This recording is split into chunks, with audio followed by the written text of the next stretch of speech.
ఎవరికి జాబ్ వచ్చింది? బాబు గారు కొడుక్కి జాబ్ వచ్చింది. ఈ రాష్ట్రంలో ఎవరికైనా వచ్చిందా? లోకేష్ బాబుకి తప్పితే ఎవరికైనా ఉద్యోగం వచ్చిందా? ఎవరికి రాలా? ఏ బాబుకి రాలా? జాబు కావాలంటే బాబు రావాలన్నారు, బాబు వచ్చాడు, ఎవరికి జాబు రాలా? నిరుద్యోగ భృతి రాలా ఎవరికి?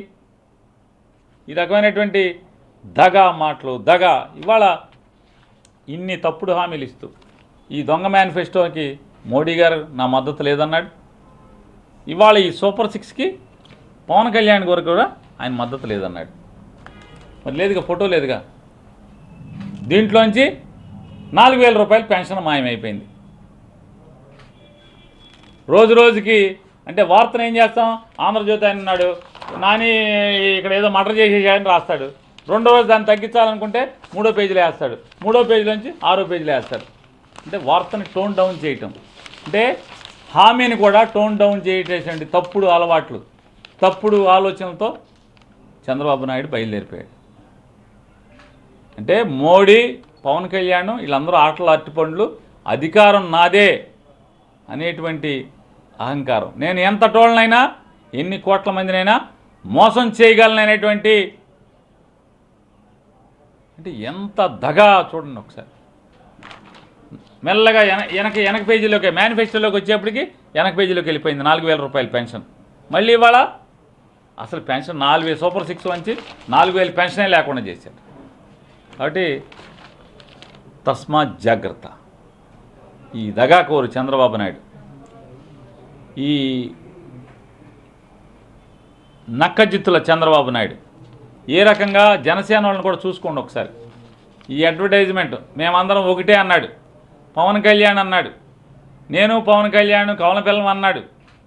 పవన్ కళ్యాణ్ అసలు ఆహా ఓహో ఈరుడు సూర్యుడు చంద్రుడు ఈ రాష్ట్రాన్ని బాగు చేయడానికి వచ్చాడు, నన్ను పల్లకి మోయటానికి వచ్చా అన్నాడు. ఫోటో లేపేశాడు. మోడీ ఫోటో లేపాడు, పవన్ కళ్యాణ్ ఫోటో లేపాడు, హామీలు లేపేస్తున్నాడు.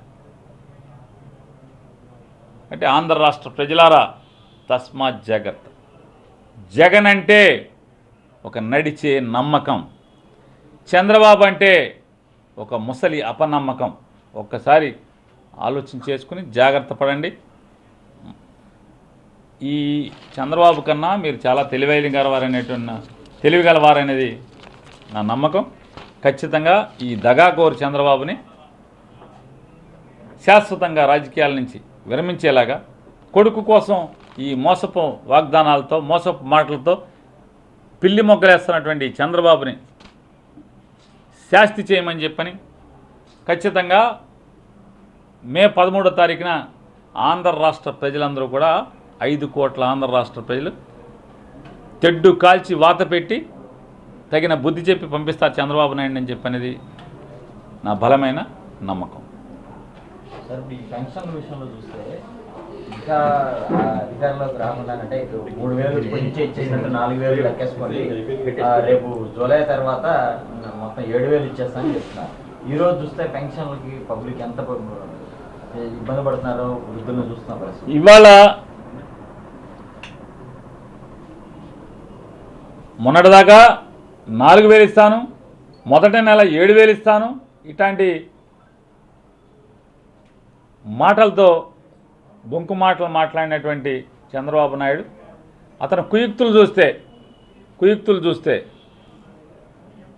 తన సొంత మనిషి, తన కోసం, చంద్రబాబు కోసం ప్రాణం పెట్టి పనిచేస్తున్నటువంటి ఒక మాజీ ఐఏఎస్ అధికారితో, ఆయన చుట్టం ఆయన, అతనితో కేంద్ర ఎన్నికల సంఘానికి విజయవాడ హైకోర్టులో, అలాగే ఢిల్లీ హైకోర్టులో, ఢిల్లీ సుప్రీంకోర్టులో పెన్షన్ ఇంటికి వెళ్ళి ఇవ్వటానికి వీల్లేదు, వాలంటీర్ల ద్వారా ఇవ్వటానికి వీల్లేదని చెప్పని కోర్టుల్లో వేసి ఎలక్షన్ కమిషన్ని ఒత్తిడి చేసి పెన్షన్లు ఇంటికి చేరకుండా ఎన్ని తిప్పలు పెడుతున్నారు. ముతకని వయో వృద్ధుల్ని శరీరం చికిత్సల్యమై అనారోగ్యంతో, అంగవైకల్యంతో ఇంటి దగ్గర భారంగా గడుపుతున్నటువంటి వీళ్ళందరికీ ఎన్ని బాధలు. మొన్న అందరూ కూడా సచివాలయానికి రావాల్సిన పరిస్థితి. ఇవాళ అలో లక్షణ అంట బ్యాంకులకి వెళ్ళే పరిస్థితి. ఇవాళ చంద్రబాబు నాయుడు, అలాగే చంద్రబాబు నాయుడు చుట్టమైనటువంటి ఆ అధికారి మాట్లాడుతున్నారు, తప్పే ఉంది, బ్యాంకుల్లో అకౌంట్లు వేస్తే, బ్యాంకుల్లో డబ్బులు వేస్తే, పెన్షన్ వేస్తే మంచిదే కదా అని. ఏం దిక్కుమాలిన ఆలోచన మీది? ఇవాళ బ్యాంకుల్లో ఈ 66 లక్షల మందిలో సుమారుగా 45 లక్షల మందికో 40 లక్షల మందికో వాళ్ళ బ్యాంక్ అకౌంట్ నెగిటివ్లోకి వెళ్ళి, అంటే మైనస్లోకి వెళ్ళి ఇవాళ పెన్షన్ డబ్బులన్నీ కూడా కోత పడిపోయిన పరిస్థితి.